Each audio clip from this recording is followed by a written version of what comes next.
Buy some stickers. Buy a whole bunch. My dear begged. As soon as we move into our new apartment, I plan to scribble cute trivia and paste them all over the house. Wouldn't you like to go into the bathroom and find a note on the mirror in which I express my admiration for you? But why do I need notes if I already know about your feelings? I objected. The purchase of the apartment was made possible with my parents' assistance. Postnuptial life had us dragging our heels. Self-sufficiency seemed an arduous task. Thus, my father made a firm decision. Hannah, once my girlfriend, now transitioned into my fiancée. Marriage was always in her dreams, yet now she inched closer to that dream. Life didn't weigh heavily on her. Sometimes it appeared she underestimated the effort required to not only scatter those stickers across our abode, but to fill our space with furniture too. And now we had just enough cash for the essentials.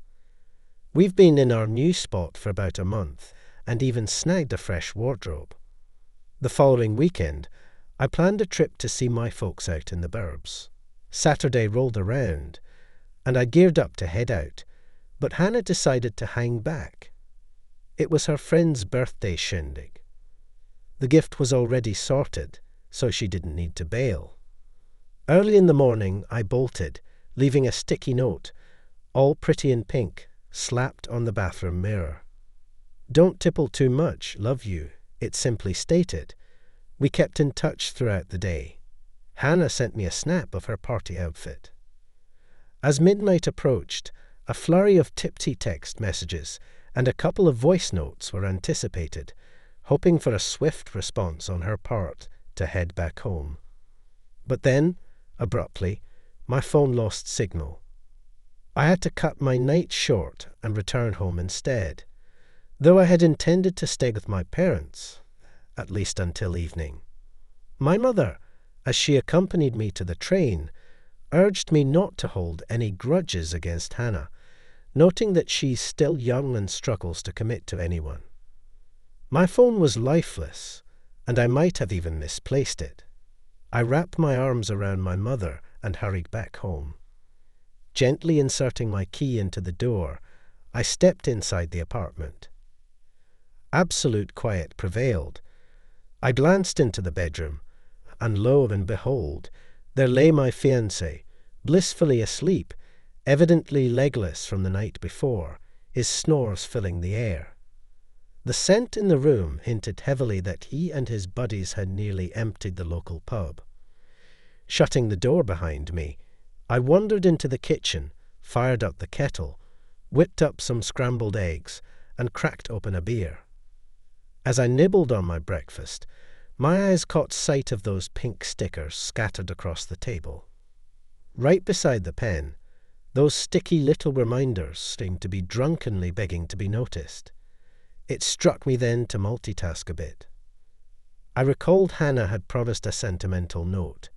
With a quick pace, I headed to the bathroom. All that greeted me was the mess I'd left behind the previous day. Oddly enough, I found myself adapting to the chaos. I yanked the note off the mirror and chucked it into the bin. Yet, the most profound message of my day was yet to come. Underneath a chair, I discovered another pink sticker scrawled in unfamiliar handwriting. Sorry, man, I didn't know. My bewilderment swiftly morphed into fury. Storming back into the kitchen, I found myself clattering angrily at every object within reach. It helped. Hannah awoke and shuffled into the hallway. I hurried out too, catching a glimpse of her expression, quickly shifting from panic to relief, though it didn't last long. I handed her the note I'd found beneath the toilet seat. Is it even worth asking? I struggled to keep my composure, but it wasn't happening. I'm sorry, we overdid it. I overdid it. It's just that the guys were there.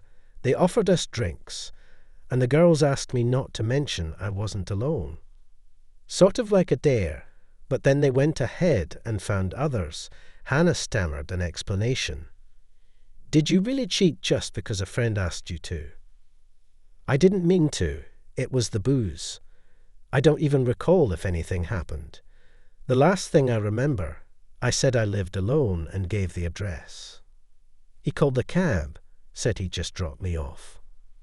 But apparently to bed, I concluded. The conversation didn't last long. I realized Hannah hadn't grasped the seriousness of her mistake. She kept insisting she loved me, but what love could this be? I threw her out, telling her to stay with her friends since she chose to wreck our family at their urging. Naturally, Hannah called to apologize, but I had to block her. The most laughable part. One of her friends rang on a Friday night amidst a raucous party, trying to persuade me to forgive Hannah. It was crystal clear that with such company, our relationship was doomed from the get-go. Hannah wanted it all, a family and wild nights out with pals at bars. But I was just relieved I didn't marry a potential lush. I swapped the bed and started using sticky notes for daily chores. By the way, they turned out to be pretty darn useful.